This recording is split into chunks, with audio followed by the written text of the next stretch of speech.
Ce soir, nous allons parler de ces dirigeants, comme le disait Philippe de Kourou, ces dirigeants qui ignorent le bien de leur peuple et qui passent dans les chemins tortueux et qui vont à l'encontre du bien de leur peuple.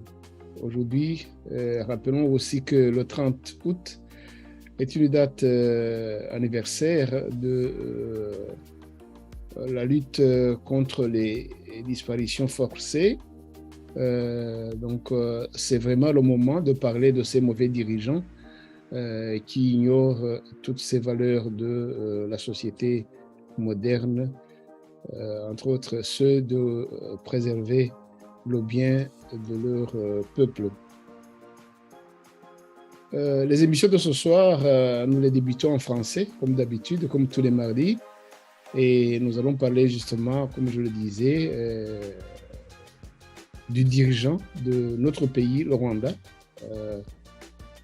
Paul Kagame, et son parti politique qui dirige le pays, de leur comportement et du mal qu'ils font partout où ils passent. Nous allons parler du mal qu'ils causent. Disons que tout le mal qu'il cause a des conséquences sur la population rwandaise, mais aujourd'hui spécialement, nous allons parler du mal qu'il cause à l'extérieur du Rwanda, au travers les dirigeants des pays, que ce soit les pays limitrophes avec le Rwanda, que ce soit les pays africains ou même les pays occidentaux, où il porte le mensonge, où il porte les duperies auprès de ces dirigeants étrangers et à force de leur faire signer des conventions, des traités, il les engage dans leur chemin qui les amène à opprimer le peuple rwandais et ils exportent leur mauvais caractère justement à d'autres peuples au travers ces dirigeants étrangers.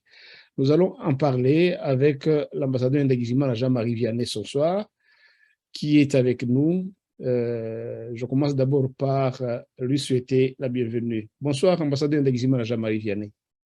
Bonsoir, cher Aloïs Seponga. Bonsoir à tous ceux qui suivent cette émission et à travers ceux qui la suivront un peu plus tard. Merci beaucoup. C'est nous qui vous remercions d'avoir accepté notre invitation ce soir parce que nous allons parler d'un sujet qui regarde en fait d'une part la diplomatie, mais d'autre part la gouvernance et disons que tout est compris dans la diplomatie, les relations extérieures. Nous allons parler de notre président, le président Kagame, et son parti politique, le FPR. Parce que dans notre pays, c'est eux qui font la politique, donc toutes les politiques en fait. Nous allons parler de leur... je sais que c'est un sujet qui est un peu difficile parce que nous sommes des Rwandais qui allons parler du mauvais comportement de nos dirigeants. C'est pas... Enfin, nous devons le dire, nous devons le faire, mais ce n'est pas de gaieté de cœur. Nous aurions aimé louer nos dirigeants, parler du bien qu'ils font à notre peuple, du bien qu'ils font à nos amis étrangers. Mais hélas, on va parler aussi, surtout aujourd'hui, de l'autre côté de la médaille, de ce mal qu'ils font souvent dans leur comportement avec nos dirigeants amis. Ambassadeur Ndagijimana Jean-Marie Vianney, je pense que c'est un sujet qu'on devait dire, c'est un abcès qu'on devait crever. Nous avons ce devoir, je pense, auprès de nos amis compatriotes, mais aussi et surtout auprès de nos amis étrangers. C'est un sujet donc qu'il fallait qu'on évoque, l'ambassadeur de Guinée, Jean-Marie Vianney. Je dirais même que c'est vrai que ce n'est pas de gaieté de cœur qu'on parle tous les jours de son pays en mal, et puis de toute façon, ce n'est pas de notre pays que nous parlons. Nous parlons des dirigeants de ce pays. Nous connaissons notre pays, le Rwanda, le pays d'origine. Nous connaissons la population rwandaise et le peuple de notre pays, mais ils ne sont pas à confondre avec ceux qui dirigent ce pays aujourd'hui. Donc, nous sommes, en tant qu'êtres humains et en tant qu'activistes des droits de l'homme et citoyens du monde, hein, parce que nous sommes quand même aussi citoyens belges, citoyens français, citoyens tout simplement de la vérité, hein, nous devons avoir le courage de dire la vérité, même quand ça ne plaît pas à ces dirigeants et encore moins à leurs alliés des pays dans lesquels nous vivons. Donc, moi, quand je critique le régime de Kigali, je le fais de gaieté de cœur, justement pour essayer que ça s'améliore.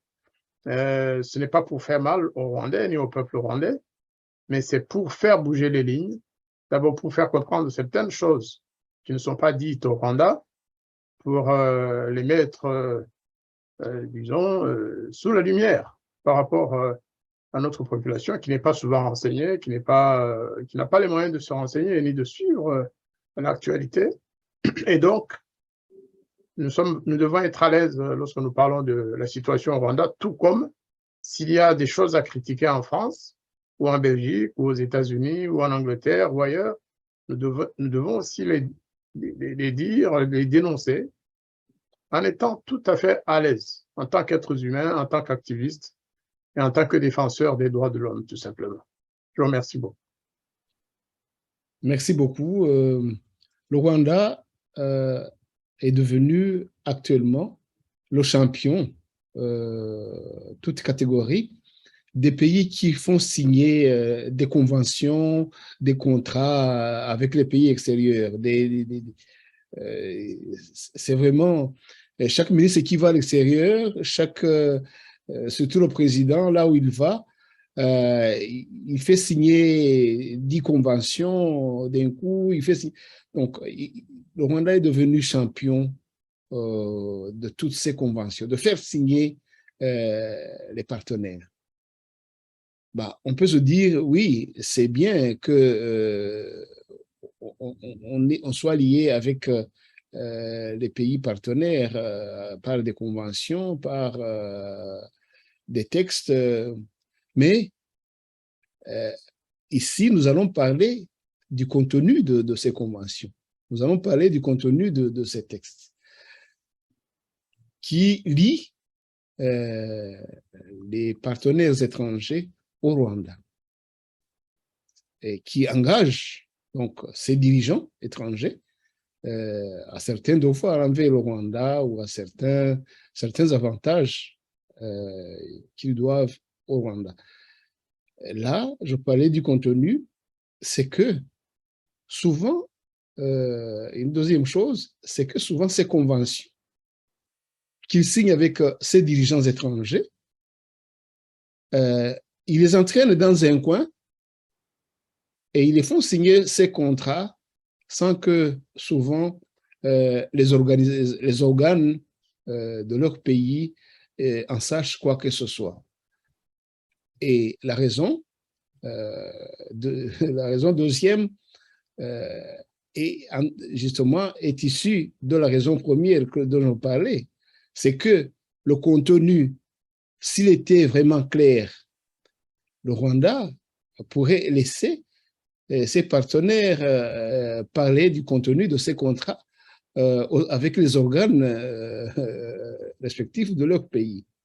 Mais non, souvent c'est voilà, c'est vite fait, c'est lors d'une visite que le Rwanda sort de sa mallette des papiers.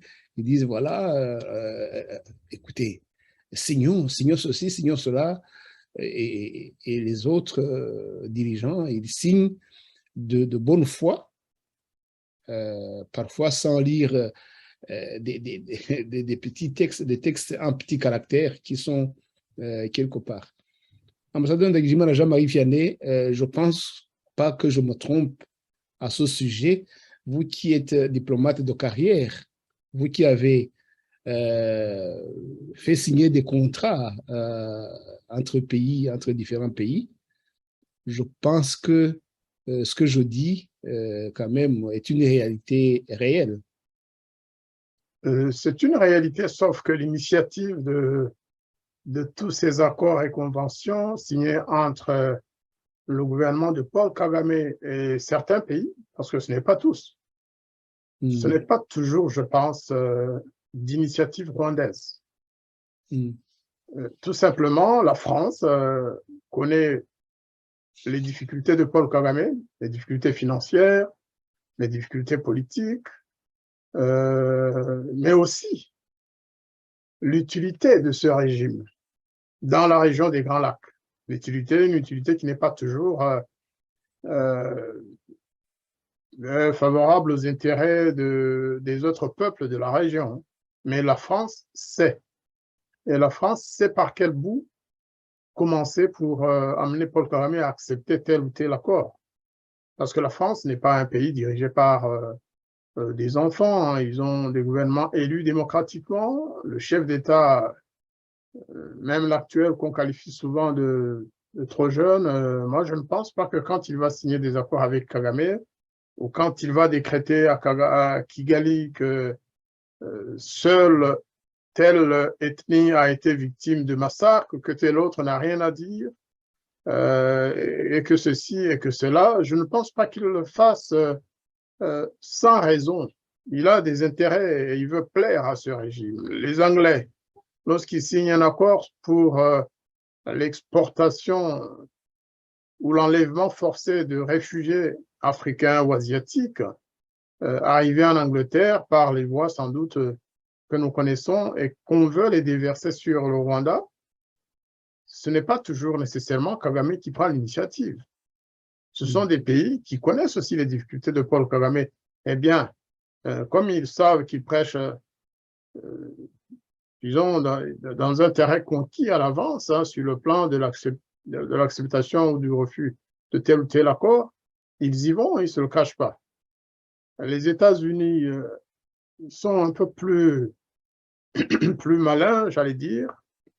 Ils n'annoncent pas les accords. Ils les signent et on les voit ensuite sur leur gazette officielle. Hein, quand ils ont signé des accords de défense, on les a vus sur les sites officiels du gouvernement américain.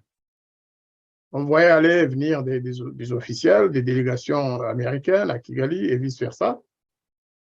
Mais on ne savait pas vraiment sur quoi ça tournait. On l'a su après, que ce sont des accords engageants, très engageants, même trop engageants, qui violent la souveraineté d'un pays comme le Rwanda. Après, les Rwandais sont devant un fait accompli. Le président Paul Kagame, évidemment, est là à se louer et à se contenter de dire, voilà, j'ai fait ceci pour vous, nous allons construire un aéroport, nous allons faire ceci avec les Américains, avec les Français, avec les Anglais, avec les Allemands et autres. Mais je ne pense pas que Kagame force la main à qui que ce soit. Il a sa part de responsabilité. Mais ce n'est pas Paul Kagame qui a forcé Emmanuel Macron à mettre en place une commission, la commission Duclerc, et qui a conclu comme le président de la République française le demandait, puisque c'est écrit même dans leur mission de départ. Dans l'ordre de mission de cette commission, on précise que c'est pour arriver à ça. Donc, c'est l'ordre du président, brouillez-vous pour atteindre l'objectif que je vous ai fixé. Et ça a été le cas. Donc, nous devons, ce n'est pas pour exclure la responsabilité de Kagame. Mon Dieu, Napoléon, je pense qu'il n'aurait pas pu avoir autant de pouvoir pour forcer. Napoléon, c'était la France en plus, c'était une grande puissance. Mais Kagame n'a pas la possibilité de forcer. En revanche, il se comporte comme un mercenaire en faveur de tous ces pays. Donc, dans l'Afrique centrale et des Grands Lacs que nous connaissons, Kagame se comporte et joue le rôle d'un mercenaire. Nous pourrons en parler après. Et vous savez, les pays occidentaux, ils ont toujours aimé utiliser les mercenaires ou alors utiliser les sous-traitants. Nous disons souvent tipo-tipo. Kagame se comporte comme tipo-tipo au 19e siècle. Et les Occidentaux, ils aiment ça. Voilà, ce n'est pas pour laver Kagame de tout soupçon d'abus, de ceci ou de cela, mais je ne pense pas qu'ils puissent forcer tous ces pays à faire ceci, à ne pas faire cela. Eux aussi sont dans le coup. Lorsque Kagame prend des mesures contraires à nos intérêts avec ces pays et avec leur connivence, ils sont aussi responsables que Kagame. C'est ce que je voulais dire. Vous faites bien de le souligner, hein, c'est comme ça clair. De toute façon, ils sont majeurs et vaccinés. Ils ne peuvent pas signer ce qu'ils n'ont pas lu, ce qu'ils n'ont pas... non, ils sont responsables. Mais peut-être c'est mon français un peu rouillé, flamandisé. Parfois, j'ai du mal à trouver des mots adéquats en français. Donc, il ne les force pas à signer, mais il a cette façon de les faire miroiter certains intérêts qu'il tirerait de ces accords que parfois ils ne s'attendent pas à ce que lui, il a un plan caché qu'il va tirer de ces accords. C'est ça, si j'essaie un peu d'expliquer, c'est pourquoi j'ai insisté sur le contenu de ces accords qui doivent être analysés, qui devraient être analysés avant de... Et même s'ils doivent être analysés, je ne pense pas qu'ils comprendraient, ces dirigeants étrangers comprendraient le langage de Kagame. Si nous ne parvenons pas à comprendre ce langage, parce qu'il n'en a pas un, si nous, les Rwandais, ne parvenons pas à comprendre ce qu'il y a derrière son langage, ce ne sont pas, je crois, les dirigeants étrangers qui vont facilement comprendre ses plans ou ce qu'il y a derrière ces contrats. Voilà, donc au moins c'est clair. Donc, c'est vrai, ces dirigeants, ils signent, et surtout les dirigeants des pays dits démocratiques, eux, ils ont les organes avec eux, les organes démocratiques de leur pays, et voilà, ils devraient, enfin, ils essaient parfois de faire passer ces textes dans les organes, mais les organes aussi, parfois, voilà, ce que le président leur a présenté, que c'est bien, alors c'est bien. Je vais peut-être revenir Oui. sur mon affirmation de tout à l'heure pour étayer, je donne des exemples pour étayer ce que je viens de dire. Hein. Oui. Prenez le contrat, la convention entre le Rwanda et le Royaume-Uni sur l'envoi de réfugiés, ou plutôt de candidats, tout un service britannique qui est transféré au Rwanda pour examiner les raisons de la demande d'asile. Parce que c'est bien cela, on ne les envoie pas seulement pour aller au Rwanda, mais on transfère tout le service chargé des questions d'asile en Grande-Bretagne, du moins relatif à certains pays. Eh bien, la Grande-Bretagne avait fait la même proposition à plusieurs autres pays africains, comme le Congo-Brazza, comme l'Afrique du Sud et certains autres. Eh bien, tous ces pays ont décliné l'offre. Ils ont dit, nous ne voulons pas être votre déversoir de réfugiés. Examinez d'abord la demande de ces réfugiés. Dites-nous où on peut vous aider, mais ne nous forcez pas à nous mettre à la place des services britanniques. Eh bien, Kagame a pris la proposition sans même discuter. Parce qu'il est connu pour ça de toute façon. Rappelez-vous, pour les réfugiés qui viennent de Libye, là aussi, c'était le seul pays africain qui a accepté la proposition de l'Union européenne. Mais c'est vrai que là, il est allé aussi demander cette affaire, ce contrat, qui lui apporte beaucoup d'argent, hein. Mais nous devons rappeler ici que par rapport à l'Union européenne, le Rwanda de Kagame, le président Kagame, a été le seul chef d'État africain à avoir soutenu la décision de l'OTAN et de l'Occident en général d'aller frapper la Libye, d'aller assassiner le président Kadhafi, contrairement à une décision, à une résolution prise par la conférence au sommet de l'Union africaine. Kagame était là lorsque la décision a été prise, mais il est passé derrière pour dire aux Européens et aux Américains, écoutez, voilà ce que décident les Africains, mais moi je suis prêt à vous soutenir, mais à avoir un contrat. Donc, il était au courant aussi de toutes les répercussions de cette guerre contre la Libye, notamment en matière de terrorisme. Et lorsque le terrorisme a commencé, lorsque des centaines de milliers de Libyens et d'Africains du Sahel ont commencé à se déverser sur des pays comme le Mali, comme le Niger, comme le Burkina Faso et d'autres, Kagame a sauté sur l'occasion pour aller proposer aux Européens, à l'Union européenne, de récupérer les réfugiés africains, parce qu'il y en avait beaucoup qui voulaient traverser la Libye et entrer en Europe. Et ce n'était pas gratuit. Ils recevaient quelques milliers d'euros par tête de réfugiés. Et aujourd'hui, ça continue. La semaine dernière encore, il y a des réfugiés africains, afghans et autres qui sont arrivés au Rwanda. Discrètement, on n'en a même pas parlé. On a juste vu l'annonce de leur arrivée, mais tout ça se fait bien sûr parce que, vous savez, Kagame qui se déclare panafricaniste a du mal à expliquer cette attitude. Tous les autres Africains sont contre cette façon de faire, mais lui, il le fait, il encourage les pays européens qui arrêtent les Africains. En fait, il participe à ce crime contre les réfugiés, contre les immigrés qui sont au bord de la Méditerranée ou qui sont carrément refoulés d'Espagne, refoulés d'Italie ou de France et ramenés en Afrique. Kagame les récupère et il est payé en conséquence. Le problème, c'est que quand ils arrivent au Rwanda, il ne répond jamais de leur devenir. Il ne dit jamais ce qu'ils deviennent. Ce sont des milliers qui sont déjà au Rwanda aujourd'hui. Mais que sont-ils devenus et que font-ils dans ce pays lorsqu'on sait que beaucoup d'entre eux sont déjà partis par l'Ouganda ou alors ont été versés dans les effectifs de la Rwanda Defense Force. Ça aussi, c'est connu.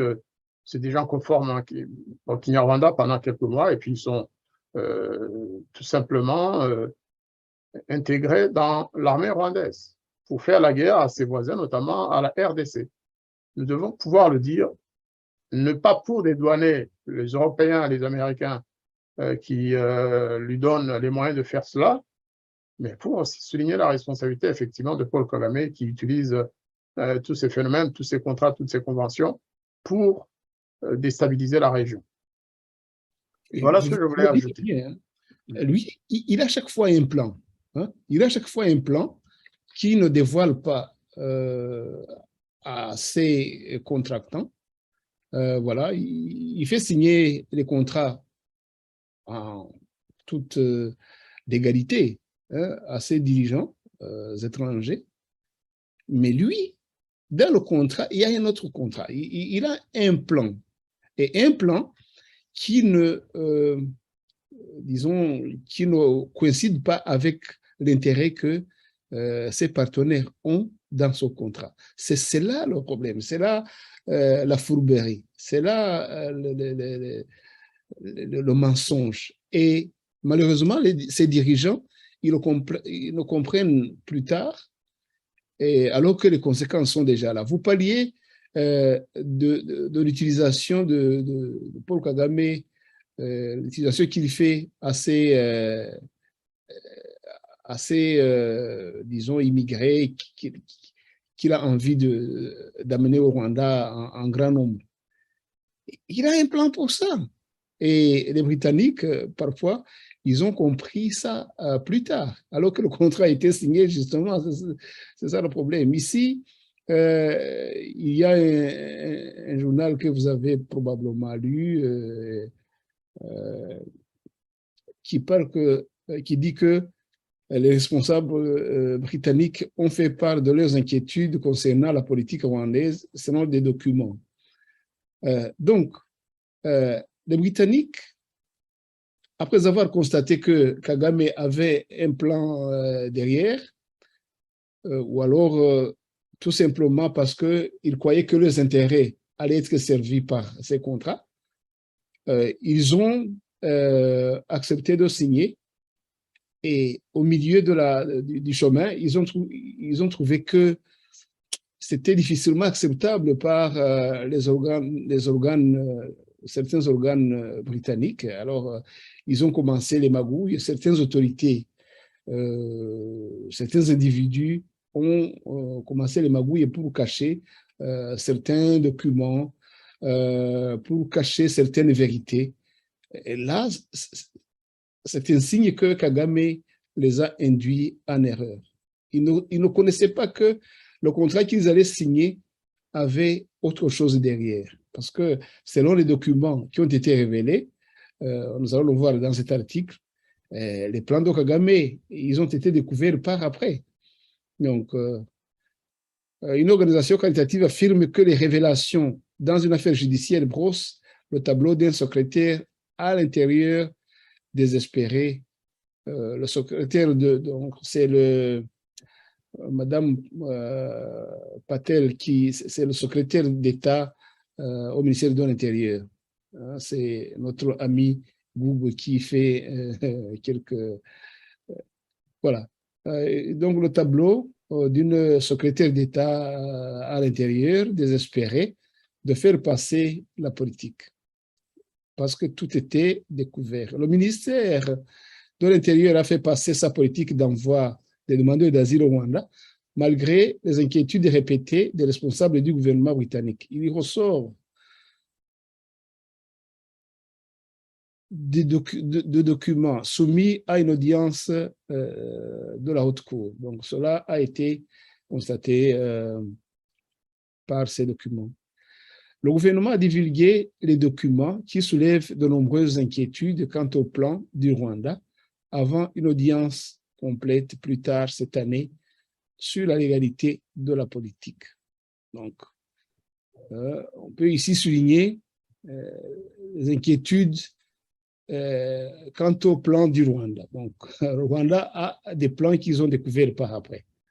Les demandeurs de la constatation judiciaire comprennent les organisations qualitatives, Cray for Calais et détention d'action, et le syndicat PCS qui représente de nombreux employés du Home Office.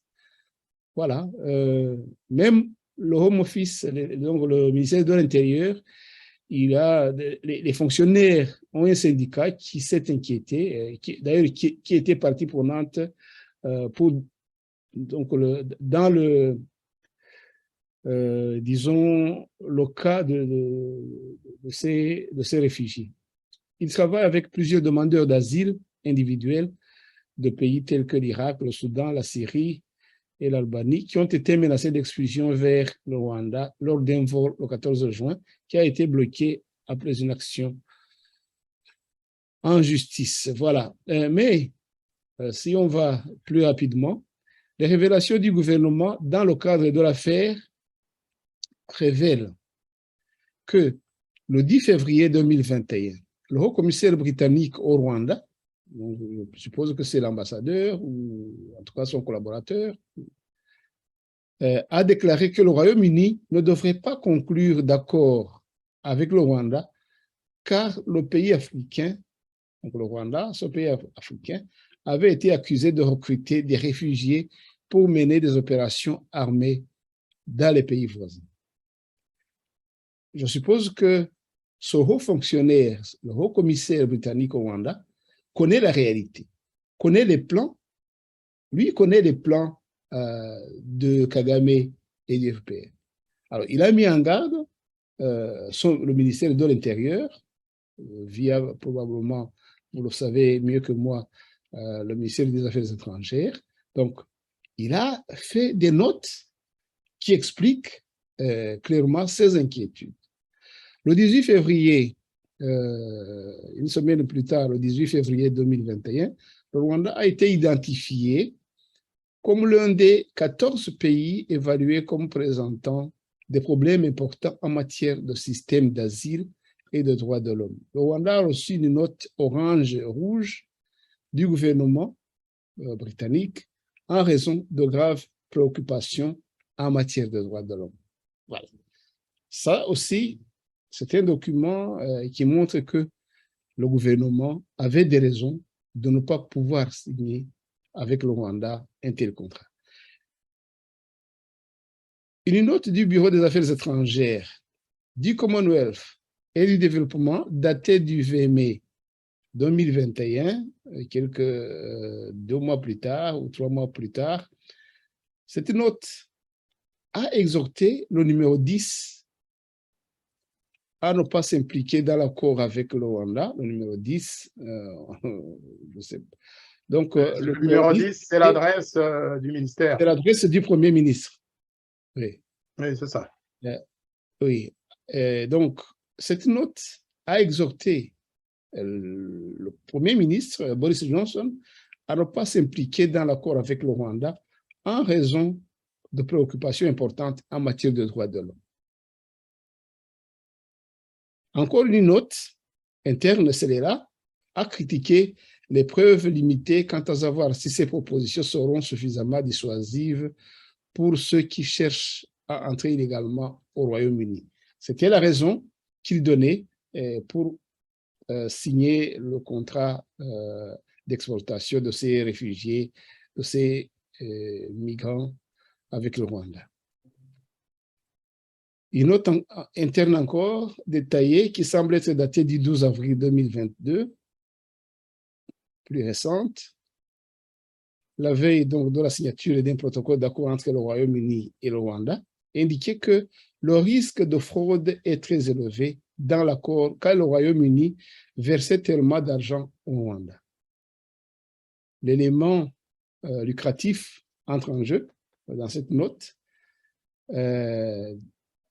Disons qu'ils avaient probablement trouvé que le Rwanda avait des desseins lucratifs dans la signature de ces accords, plutôt que humanitaires. Un document datant du jour où le mémorandum a été signé indiquait que le premier groupe de demandeurs d'asile devant être transporté par avion au Rwanda pourrait tester le processus de détermination du statut de réfugié du Rwanda. C'est en quelque sorte ce que vous disiez tout à l'heure, que le Rwanda se chargeait des responsabilités qui ne lui incombaient pas et qui étaient au-delà de la logique et de la Convention sur les réfugiés. Enfin, lorsque le gouvernement britannique a mené une évaluation indépendante du bilan du Rwanda en matière des droits humains, le ministère de l'Intérieur l'a montré au Rwanda pour commenter le projet final et a permis aux responsables de suggérer des amendements. Voilà. Donc, ce sont des documents qui ont été découverts dans le tribunal après que le contrat ait été signé. Donc, des documents qui étaient, disons, si pas cachés, mais, disons, mis au tiroir avant que les réfugiés ne soient embarqués dans l'avion. Quand on dit que ces dirigeants, parfois ils signent croyant que leurs intérêts seront dedans dans l'exécution du contrat, mais après, ils se retrouvent coincés chez eux parce que les organes chez eux ou les organisations de la société civile ou voilà, ils se retrouvent coincés et c'est eux, ces dirigeants, qui reçoivent les conséquences Mais à la signature, le Rwanda, lui, il sait ce qu'il y a derrière ce contrat. Voilà.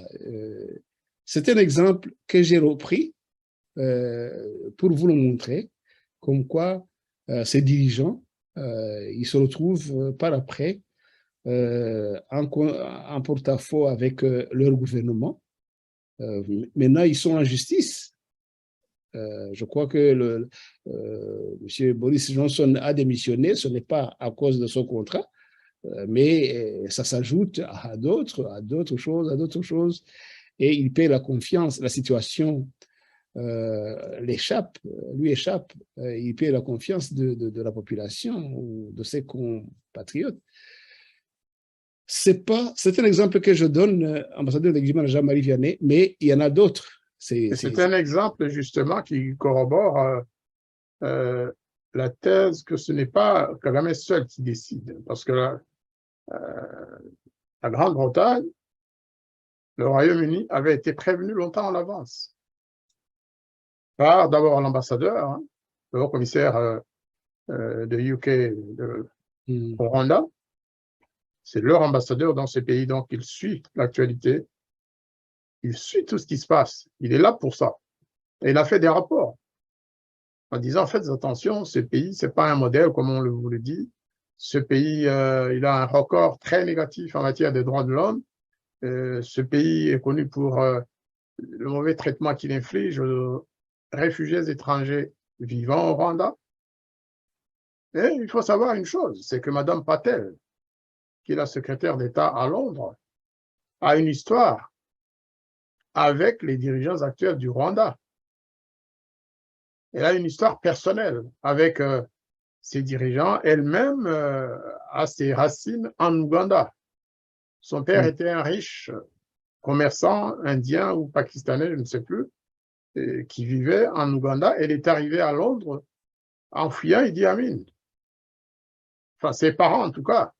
Et donc, elle a une histoire commune. Vous savez, quand des gens partagent l'histoire ou le passé, lorsque Patel rencontre quelques dirigeants rwandais qui lui disent « nous étions en Ouganda », il dit « ah bon, tiens, où ça, dans quelle ville, dans quel quartier mon père faisait ceci, mon frère ?» Eh bien, ça crée un certain rapprochement et en Grande-Bretagne, certains ont commencé à penser à des arrangements personnels, d'ordre personnel entre Mme Patel et les dirigeants rwandais.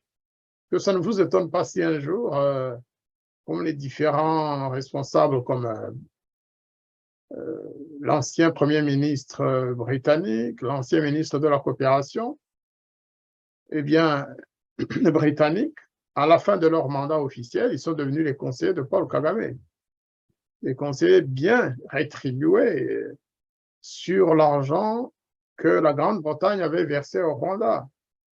Tout ça est connu. Donc, je n'accuse pas Mme Patel hein, d'être directement impliquée dans cela, mais c'est ce qui se dit. Les gens disent qu'elle aurait des relations très étranges avec certains dirigeants rwandais, notamment ceux qui ont passé leur jeunesse en Ouganda, qui sont plus âgés d'ailleurs qu'elle, hein, parce qu'elle est encore jeune, mais ils ont un passé commun.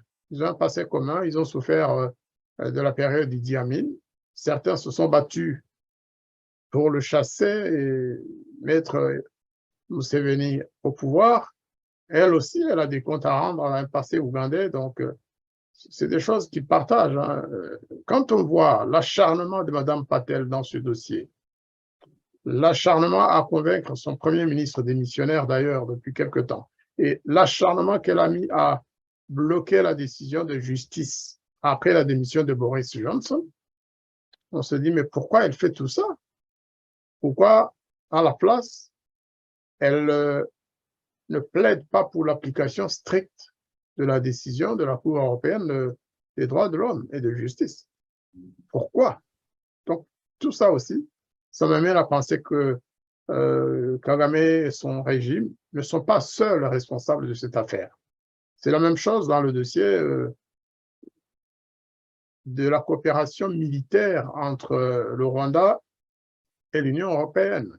Là aussi, il y a des pays qui sont connus pour être les accompagnateurs et les agents actifs du régime rwandais pour faire passer des décisions favorables à Kagame, notamment dans le financement des actions de formation de l'armée rwandaise, plutôt de certaines armées africaines par l'armée rwandaise. On parle de la Centrafrique, on parle du Mozambique, mais on parle d'autres pays qui sont sous peu, qui vont tomber dans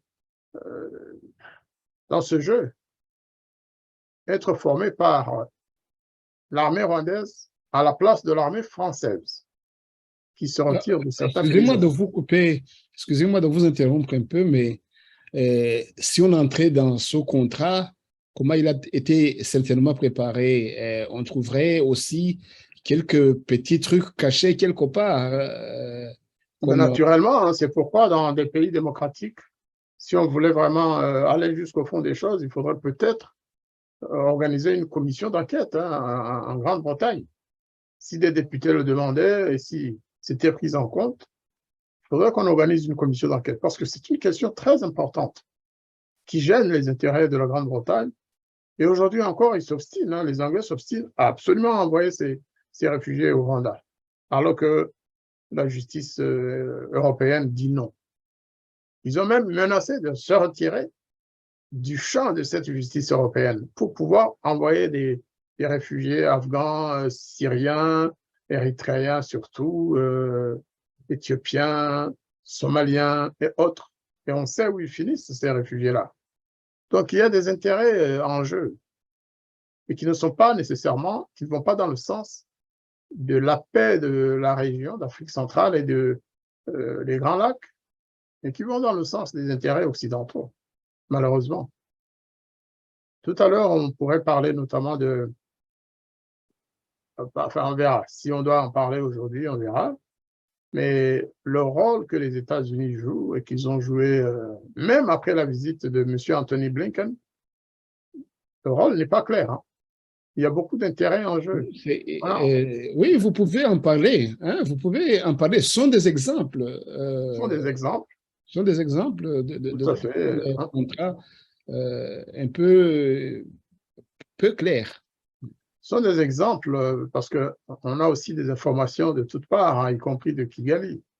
À Kigali, certaines personnes qui étaient dans l'entourage du président Kagame et de l'entourage du ministre des Affaires étrangères, qui pensent savoir ou qui savent réellement ce qui s'est dit entre Kagame et Blinken, nous disent, mais Kagame a dit sa vérité comme il le fait d'habitude. Il a dit aux États-Unis ce que ces derniers allaient perdre si la frontière rwando-congolaise était fermée. Ils ont parlé notamment de la fameuse usine de transformation du cobalt du coltan au Rwanda. Parce qu'on ne nous le dit pas souvent, mais les États-Unis sont les premiers clients, c'est le premier client du Rwanda pour le cobalt et le coltan, parce que tout se passe bien sûr entre Kigali et Washington, ce n'est pas entre le Congo et Washington. Donc Kagame a fait comprendre à son interlocuteur américain, Anthony Blinken, chiffre à l'appui en disant, voilà ce que vos entreprises vont perdre. Est-ce que vous êtes d'accord que nous, vous continuez à faire pression sur nous pour mettre le Rwanda à genoux? Parce que si nous renonçons à ces contrats, le Rwanda sera à genoux.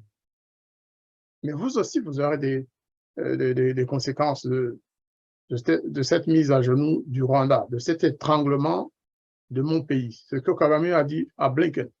Vous avez vu qu'après sa visite, Blinken n'a pas beaucoup parlé de ce voyage. Hein.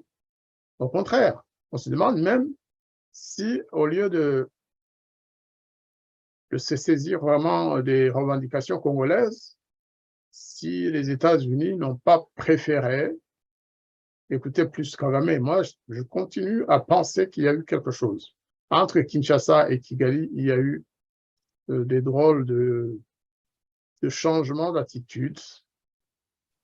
Et les intérêts bassement matériels et financiers et industriels sont venus à la surface et les États-Unis, vous savez, ils ne vont pas abandonner tous ces avantages juste pour les beaux yeux des Congolais, sauf si ces derniers prennent des décisions pour chasser militairement l'armée rwandaise. Autrement, ça va continuer comme avant. Autrement, ça va continuer comme avant. Mais vous avez aussi constaté qu'au lieu de s'adresser, d'adresser ou de parler du problème réel, l'insécurité de l'Est de la RDC, on a commencé à parler d'autre chose. On a commencé à parler du positionnement des uns et des autres par rapport à la Russie, à reprocher. Certains aux États-Unis ont même reproché au président Tshisekedi d'avoir été trop gentil, d'avoir cédé aux sollicitations de la Russie, sans avertir Washington. Vrai ou faux, je ne sais pas. Aujourd'hui, on sait que dans la stratégie de ce grand pays américain, du Canada, de la France et des autres, le positionnement des pays africains à l'égard de la Russie compte et peut créer même ce que nous, on peut ne pas pouvoir qualifier. En tout cas, la visite de Blinken, à ce jour, n'a pas porté de fruits positifs. C'est mon point de vue à moi. Il y a eu un silence étouffant après le départ de Blinken de Kigali. Alors que de Kinshasa, on s'attendait à quelque chose d'autre. C'est évident. De toute façon, si vraiment les États-Unis avaient l'intention d'aider la sous-région, ils auraient réagi à la situation telle qu'elle est, mais ils n'ont rien fait. Et pourtant, ils connaissent la situation. Il y a eu même des rapports, certains officiels, d'autres qui ont fuité, que les États-Unis connaissent bien. D'ailleurs, qui ont été cités par Anthony Blinken lui-même quand il était justement dans la région.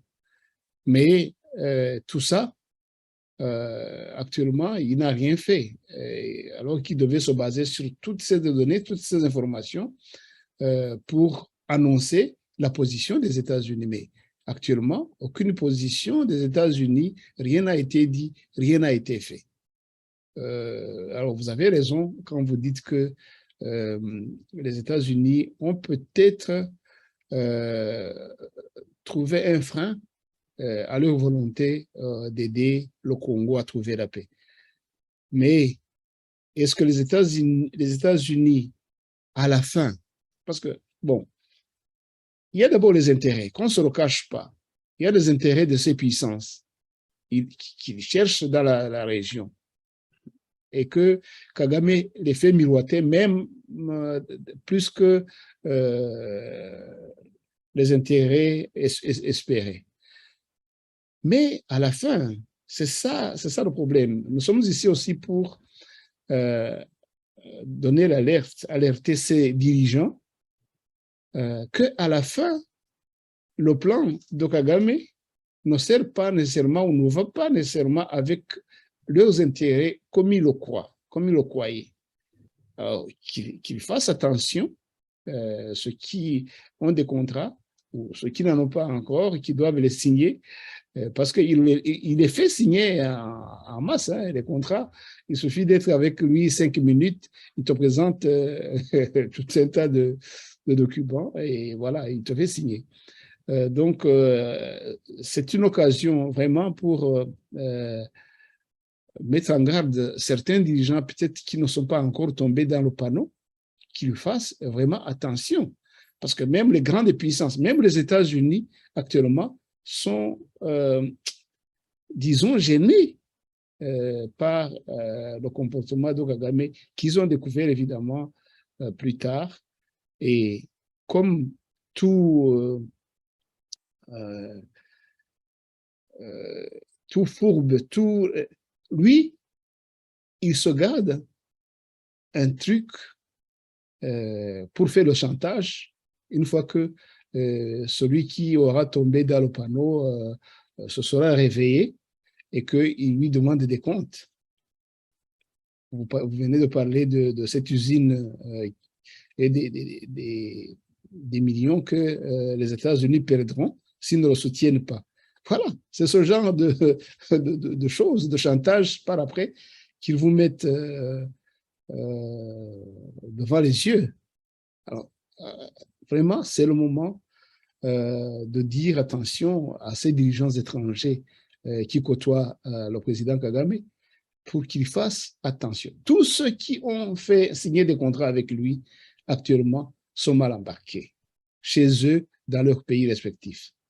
Il y a le cas de la Centrafrique, la République centrafricaine, la situation que vous avez bien suivie, ambassadeur d'Egimana Jean-Marie Vianney. Vous pouvez peut-être nous raconter aussi cet exemple pour que ceux qui nous écoutent voient vraiment que ce que nous disons, c'est des choses documentées. Nous parlons des choses documentées. Ce ne sont pas des théories. Ambassadeur d'Egimana Jean-Marie Vianney, la Centrafrique, vous avez me fait des émissions avec certains Centrafricains qui connaissent réellement la situation. Alors, je préférais continuer à parler des États-Unis parce qu'il y a un élément important à suivre. Une fois encore, dans les informations que j'ai reçues proches de ceux qui ont participé aux rencontres avec Blinken, nous disent que Kagame est allé plus loin. Rappelez-vous de la conférence de presse entre Biruta et le secrétaire d'État américain. Ou alors dans une autre interview qu'il avait donnée, Biruta, qu'il avait donnée parallèlement, où il disait que l'armée rwandaise est de toute façon la mieux organisée, la seule prête à opérer et à faire des choses utiles dans la région. Cet argument a aussi joué en face de l'interlocuteur américain parce que les Rwandais disent, vous savez, le temps que l'armée congolaise s'organise pour vous aider à accéder à certaines matières, il va se passer des années, entre-temps la Russie aura mis la main dessus. Alors que nous, là, nous sommes capables d'occuper toute la région du Congo, la région la plus utile, bien sûr, l'Est. Nous sommes capables de poursuivre l'occupation, d'agrandir même notre zone d'influence pour vous faire profiter de ces bienfaits, notamment parce que nous sommes maintenant en période de guerre. On n'est plus à l'époque où Kagame pouvait se targuer de le faire pour je ne sais quels autres intérêts. Aujourd'hui, il dit, vous êtes en guerre contre la Russie. Si vous voulez avoir priorité et accéder à ces ressources, l'homme à tout faire, c'est nous, ce n'est pas Tshisekedi. Parce que Tshisekedi ne contrôle pas son armée, ne contrôle pas son administration, et de toute façon, son administration est infiltrée par nous. Nous pouvons vous garantir d'y accéder tout de suite, et pour longtemps encore. Et vous savez de quoi nous parlons. C'est là que les Américains disent, au fait, est-ce qu'il vaut mieux appliquer les règles traditionnelles de la diplomatie bon enfant, où on va dire qu'on a des bonnes relations avec Kinshasa, mais sans accéder là, à l'instant, nous, aux ressources congolaises dont nous avons besoin pour faire la guerre éventuellement à la Russie ou pour préparer l'industrie de demain, pour l'industrie automobile, pour l'industrie en matière de communication, c'est là qu'on trouve justement le cobalt et tous les autres minerais de l'Est du Congo. Kagame, il sait, c'est vrai, jouer avec ses interlocuteurs parce qu'en plus, il a des conseillers américains qui sont proches ou dans le parti de Trump ou dans le parti démocrate, donc des gens qui lui fournissent les informations et les arguments à utiliser contre leur propre pays. C'est pourquoi, à la fin, on pense que le secrétaire d'État Blinken est parti plutôt les mains dans les poches, mais presque vide. Il n'a pas obtenu grand-chose de Kigali. La pression n'a pas pu, disons, dépasser les peurs de manquer, de ne plus avoir accès à ces ressources. C'est vraiment un argument massue que Kagame utilise. Il appartient une fois encore aux Congolais de faire monter la pression aussi, de contrôler leur pays et de contrôler leurs ressources. C'est la seule façon de mettre l'armée rwandaise hors d'état de nuire, sans nuire au peuple et à la population du Rwanda. Ça aussi, nous devons le dire. Donc, pour revenir à la Centrafrique, oui. Je vous Oui, en prie. et avant d'aller à la Centrafrique, quoi qu'il en soit, je disais que les Congolais, ils y parviendront. Peut-être avec des dégâts, après avoir eu pas mal de dégâts. Les dégâts, d'ailleurs, il y en a eu beaucoup. Mais ils y parviendront. Et quand ils y parviendront, je pense que les États-Unis s'en mordront les doigts. Parce que, euh, bon, imaginons si la Russie, qui est quand même une grande puissance, ou ses amis, parce que la Russie n'est pas seule, il ne faut pas l'oublier, si il parvenait vraiment à mettre la main sur le Congo, Kagame ne pourra pas avoir le Kivu, ça c'est sûr. Et les États-Unis, ils seront vraiment en très mauvaise position. C'est là que les dirigeants, avant de s'engager, devraient vraiment réfléchir et surtout penser à la population. Parce que la base, donc tout contrat qui est basé sur les biens de la population, c'est ça le contrat qui a la chance de durer et de s'exécuter jusqu'à la fin. Mais ces dirigeants qui signent sans tenir compte des peuples, des populations, ce qu'ils pensent, de leurs biens, là, ce sont des contrats justement qui finissent par mettre en mauvaise position ces dirigeants qui les ont signés, comme on l'a vu en Angleterre, comme ça risque d'être au Congo, comme c'est maintenant en République centrafricaine. Vous vouliez en parler tout à l'heure. Je pense que le président Archange Touadéra actuellement est en position un peu face à sa population, face à certaines tranches, grandes tranches de la population du Centrafrique. Je pense qu'il leur doit des explications. Alors, je n'ai pas les dernières informations, les plus récentes, c'était hier. Il y a déjà un pas de franchi par rapport aux réclamations de l'opposition centrafricaine, notamment en réponse à la demande du G16 que préside ou que coordonne le professeur Akanji. Certaines demandes du professeur Akanji ont été acceptées par la Cour constitutionnelle parce qu'ils avaient fait recours justement à la Cour constitutionnelle.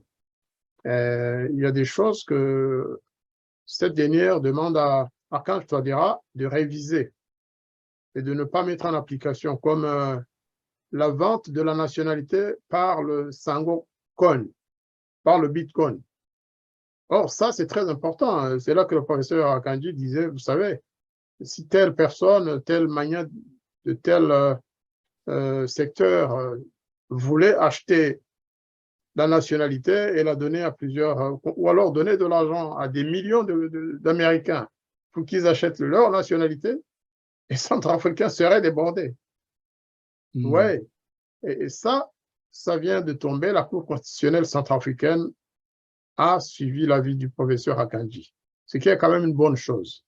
Là où ils n'ont pas été suivis, c'est la demande qu'ils avaient faite de mettre fin au Sango Coin, la version Bitcoin centrafricaine, quoi. Là, la Cour constitutionnelle a dit que c'était légal et que donc on pouvait suivre. Maintenant, on verra, c'est pas terminé parce qu'il y a des recours qui sont en attente. Et si vous voulez, je vais peut-être rentrer en contact avec mes amis et puis ben, ils viendront peut-être nous parler de cette affaire, soit sur la voie des Grands Lacs, comme ils sont déjà connus là-bas, ou alors on verra. On verra. Mais en tout cas, il y a des choses qui évoluent.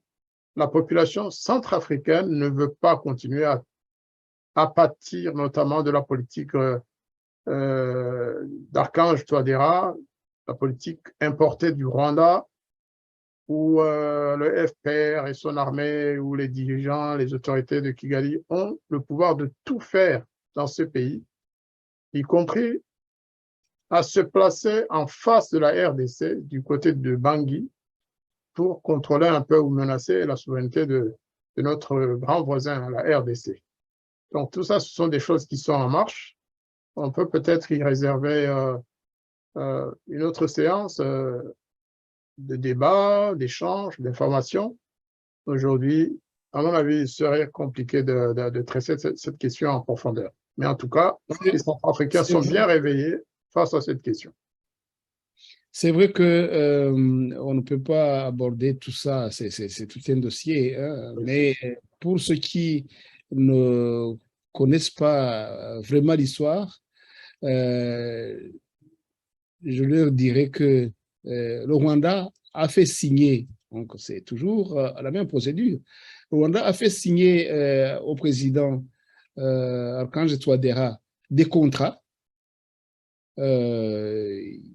Ils ont fait miroiter, voilà, on va te protéger, on va. Et lui, il a signé les yeux fermés. Et quand il s'est réveillé pour dire, ah voilà, maintenant j'ai des pressions intérieures, les Centrafricains me demandent pourquoi j'ai fait cela, pourquoi je vous ai donné tout ceci, pourquoi je vous ai donné tout ceci. Il avait déjà un enfant avec la militaire rwandaise, sa garde que Kagame lui avait envoyée, il avait déjà un enfant. Donc, il est maintenant lié par une alliance familiale ou parentale traditionnelle avec Kagame. C'est notre beau-fils, beau-frère, beau-frère. Voilà. Ça rencontre ce que nous disions, parce que une fois que celui qui a signé avec lui se réveillera, il se garde quelque chose qu'il va lui présenter. Écoute, Anthony Blinken, regarde, hein, cette usine, tous ces intérêts, tous ces millions, vous allez accepter de les perdre? Voilà, hein, c'est à vous de choisir. Rappelons quand même, pour informer notre public, que les militaires rwandais ne sont pas arrivés en Centrafrique au départ dans le cadre d'un contrat entre le Rwanda et la Centrafrique. C'était pour faire partie des contingents de la MINUSCA, c'est-à-dire de l'ONU. C'est l'équivalent de la MINUAR hein, à l'époque, en 93-14. Donc, ils étaient là d'abord pour ce contingent onusien. Et puis après, comme vous le dites, cher Aloïse, ben, le président Kagame a proposé autre chose. Donc, en Kinyarwanda, on peut dire « Ntagenzwa na kamwe ». Il a toujours dans la main droite la partie officielle, et puis dans la main gauche, il a un contrat caché qui sort à la dernière minute, alors que vous ne pouvez pas dire non, quoi. Oui, et je mettais à l'écran justement un article qui disait, qui montre ce que vous disiez, hein, la Centrafrique et le Rwanda signent 4 nouveaux accords de coopération. Tout s'est passé par, chaque fois, par les signatures. Hein. Il fait signer, Paul Kagame fait signer tout dirigeant qu'il rencontre, et lui fait signer des conventions, des contrats qui le dit, et par après, ce dirigeant ne peut plus s'en sortir.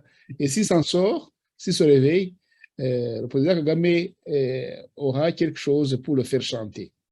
Mais sachant que par moment, et parfois, ça va devenir d'ailleurs souvent, je pense, il y a des contrats qui sont signés et qui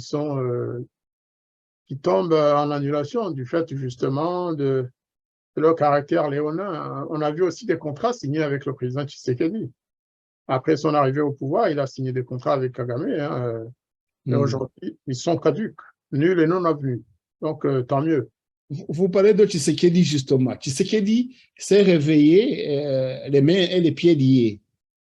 Sa population lui faisait pression. C'est-à-dire, c'est pas possible que tu aies signé de tels contrats. C'est pas possible que tu aies signé avec Kagame de tels contrats. Et Tshisekedi s'est trouvé en porte-à-faux avec son peuple. C'est ça qui l'a réveillé et maintenant, il a coupé tout, enfin, il a stoppé, comme vous le dites, tous ses contrats, notamment les Rwandais qui faisaient des vols jusqu'à Kinshasa. Donc, tout ça a été arrêté. C'est le même schéma. Les dirigeants étrangers se réveillent après, ils se retrouvent piégés. Je ne sais pas si Kagame n'a pas trouvé quelque chose à faire chanter Tshisekedi pour que... Ah, Mais je suis... c'est en cours, c'est en cours. Hein. Mais je pense il risque d'y laisser des ailes s'il fait ce qu'il a l'intention de faire, parce qu'il a aussi des plans B ou C. Hein. Donc, il faut que Kagame fasse très attention quand même. On ne veut pas d'apocalypse dans la région. Or, Kagame, il travaille. Voilà. Voilà, donc c'était encore un exemple que je montrais. La République centrafricaine et le Rwanda ont signé 4 accords de coopération à l'occasion de la visite d'État du président Faustin Archange Touadéra au Rwanda du 5 au 8 août courant, a annoncé dans un communiqué la présidence centrafricaine lundi. Il s'agit d'un accord d'exploration en vue de l'exploitation minière.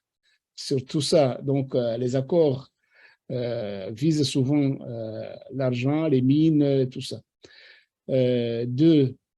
Deuxièmement, d'un protocole sur le développement du transport, certainement les vols de Rwanda en République centrafricaine.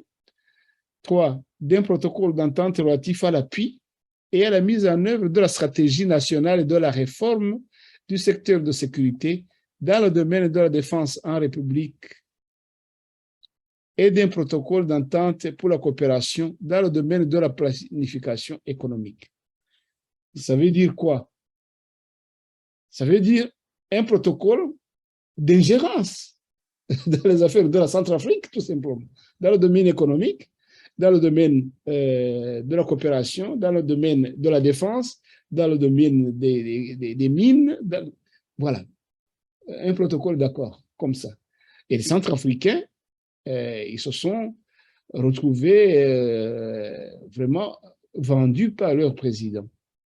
Il y a eu des manifestations, il y a eu des manifestations de Centrafricains partout dans le monde, par-ci Partout dans par-là, le monde, y compris à Paris.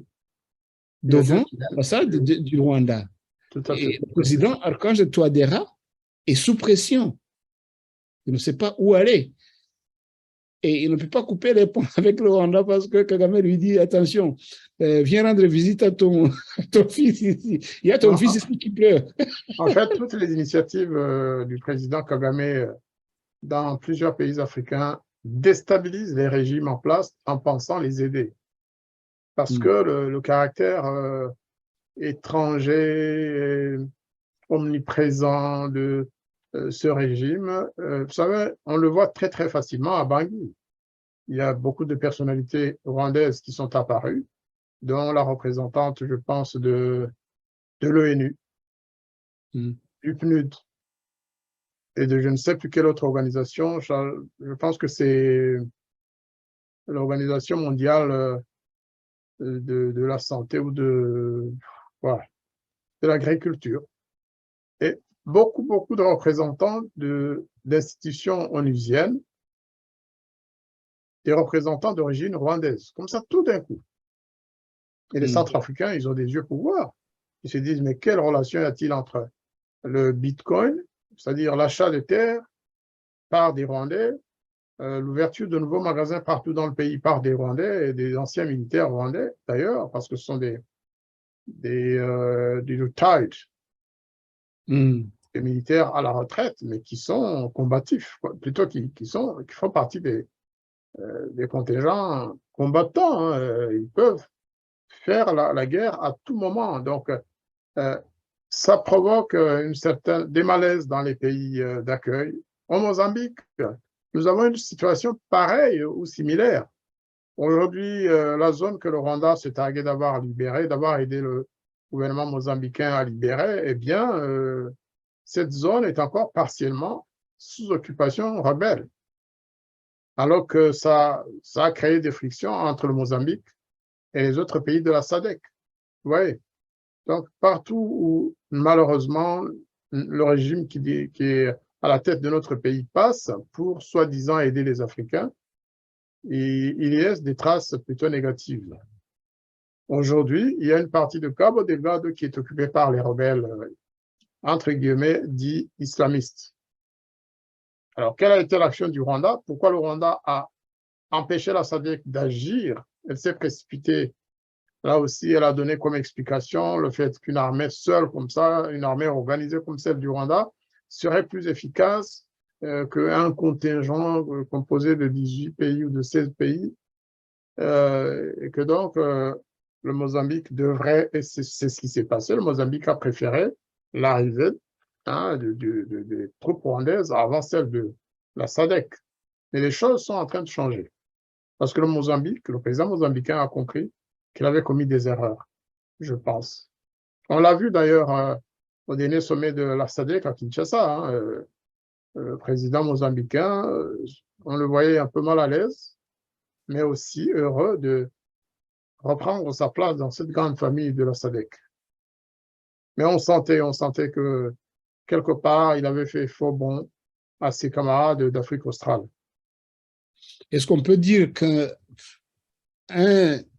peut trouver un seul pays qui aurait signé des conventions, des contrats avec le Rwanda et dont l'exécution aurait été vraiment bénéfique pour tous les deux côtés, ou en tout cas difficilement, parce que les contrats que lui représente le président Kagame, ce sont des contrats qui ont des contrats cachés derrière, et lui, beaucoup de présidents le lui ont dit, à partir de celui du Burundi, de celui du Congo, ils lui disent qu'il est malhonnête, qu'ils lui ont fait confiance, ils ont signé avec lui, ils ont cru que c'était quelqu'un qui voulait une coopération amicale, donc, mais Kagame les poignarde dans le dos.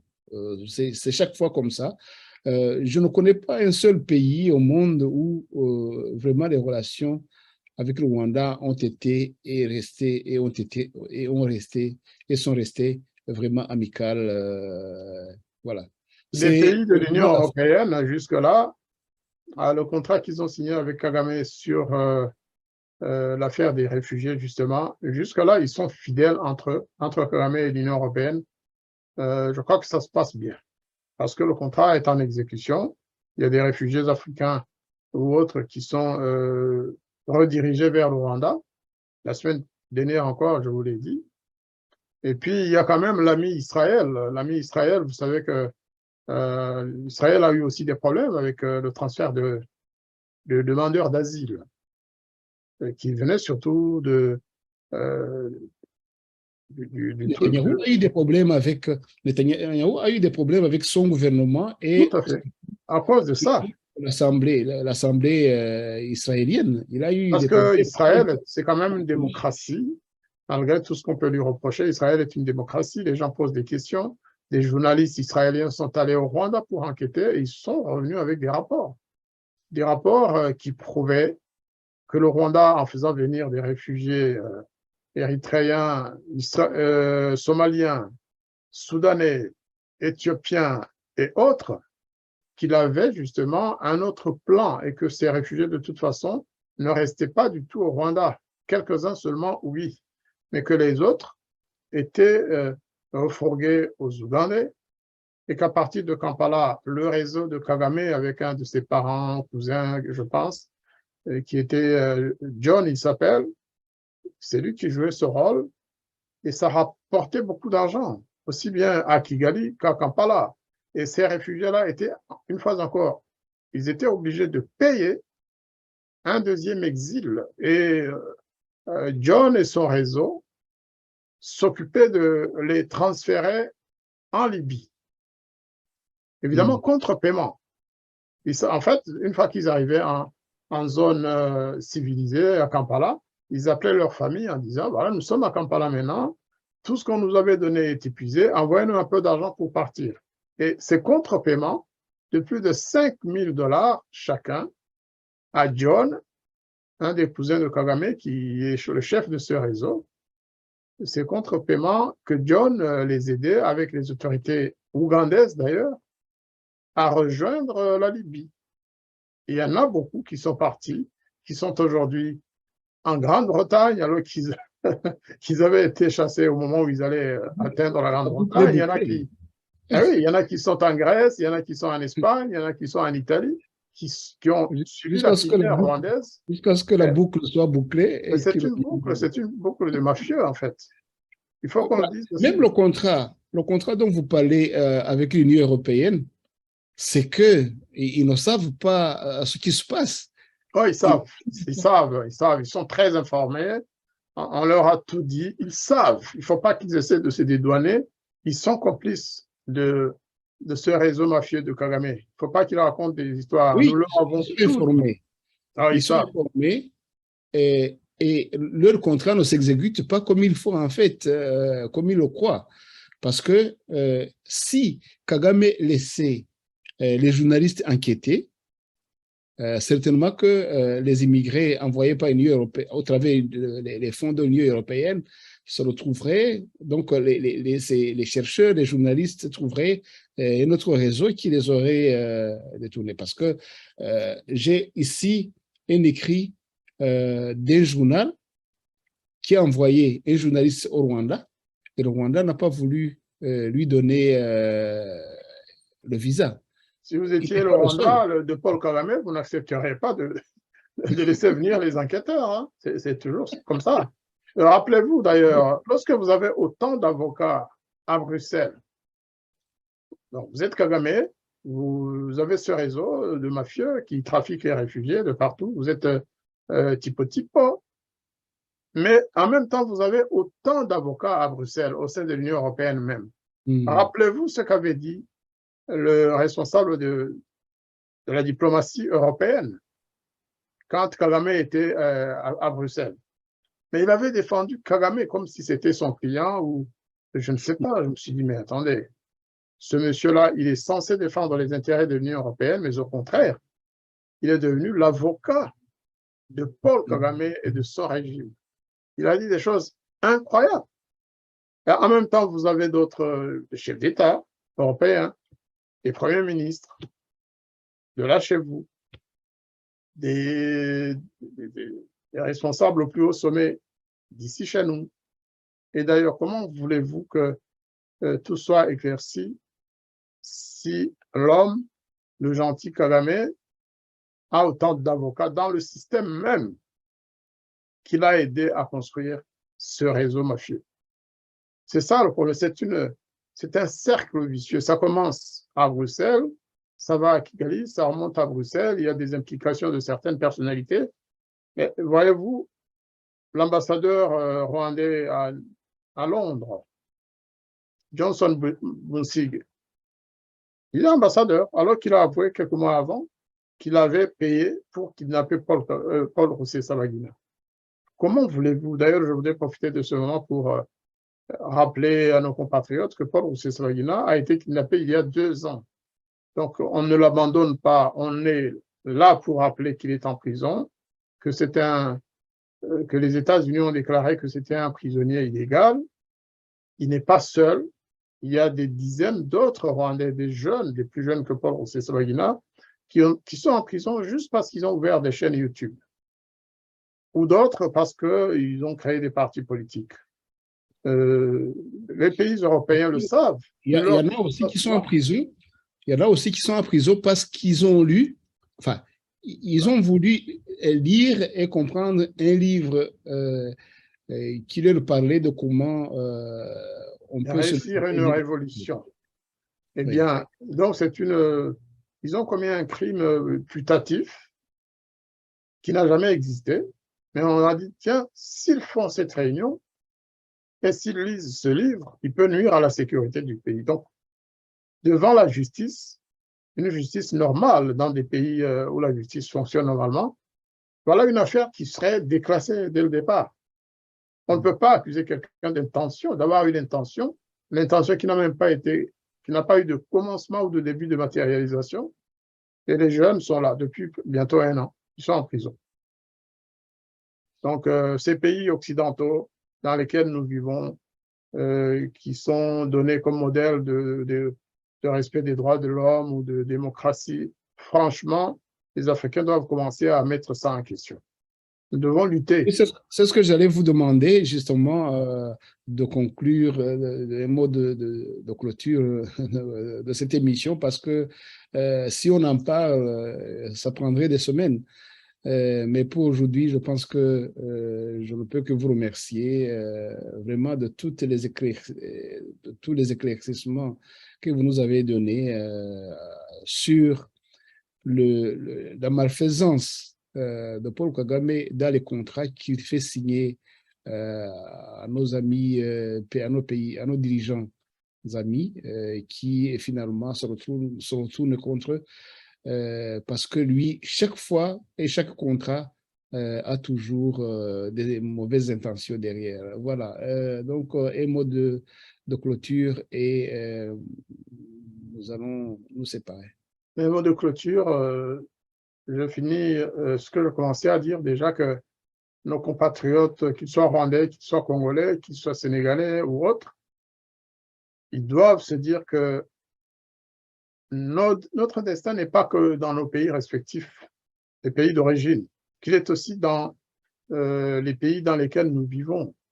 Les jeunes Rwandais qui sont conscients de ce qui se passe en France, qui voient comment le réseau pro-Kagame fonctionne, moi, ce que je leur suggère, c'est d'entrer carrément en politique française, de tout faire pour suivre les traces de Hervé Berville, qui est maintenant secrétaire d'État en France, à peine 30 ans.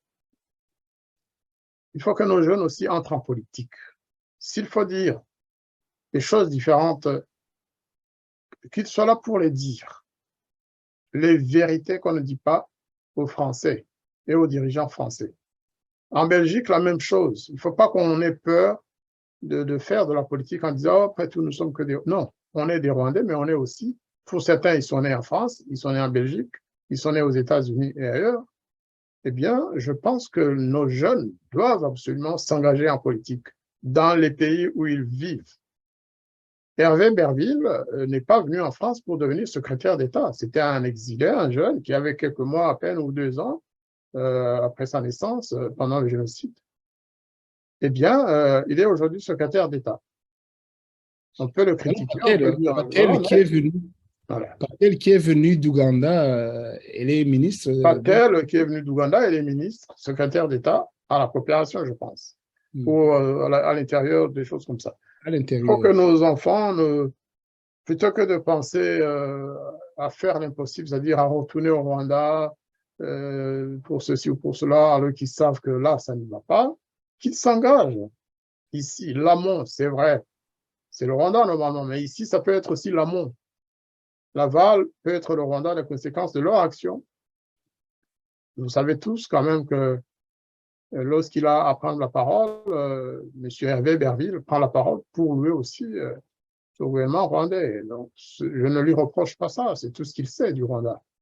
Mais d'autres qui en savent plus et qui connaissent les relations passées entre la France et le Rwanda sont invités aussi à le faire. Je parle des jeunes, mais je parle aussi des gens comme Aloïs Sibunga qui est politiquement... Je suis déjà à la retraite. À la retraite, mais pas pour faire de la politique. Voilà, c'est vraiment le dernier mot que je voulais, le mot de la fin que je voulais dire. Eh bien, nous poursuivrons d'ailleurs la prochaine fois notre émission sur ce sujet. Et là, on pourra développer certains aspects. Tout à l'heure, j'ai insinué qu'il y avait des informations de ceci ou cela.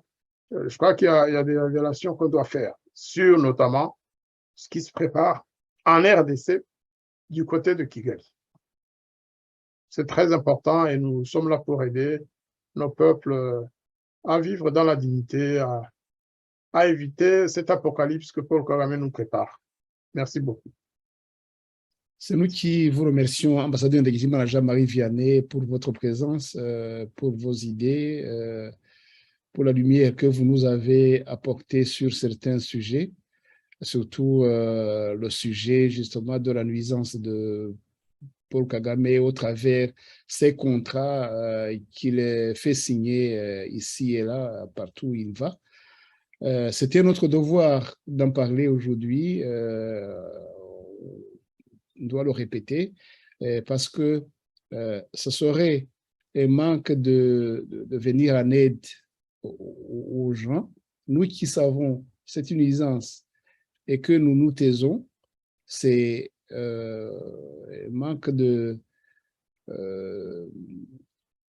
porter, disons, secours aux personnes en danger. Je pense qu'il y a une infraction ou un crime qui est puni dans ce genre. Nous aussi, en tout cas, si nous ne serons pas punis par les tribunaux, si nous nous taisons, en tout cas, la mémoire nous le demandera.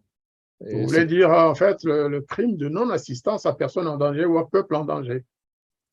Oui, au peuple en danger. Alors, merci de nous avoir aidés à s'acquitter justement de ce devoir, ambassadeur de l'Église Jean-Marie Vianney. Nous vous souhaitons une excellente soirée chez vous. Portez-vous bien et pour que mardi prochain ou à d'autres occasions, vous puissiez encore une fois nous aider. Merci et à la prochaine. Bonjour à vous, Aloïse, à vos collègues de Radio Rumuri et à tous les auditeurs de notre chère radio. Merci beaucoup. Merci, à la prochaine.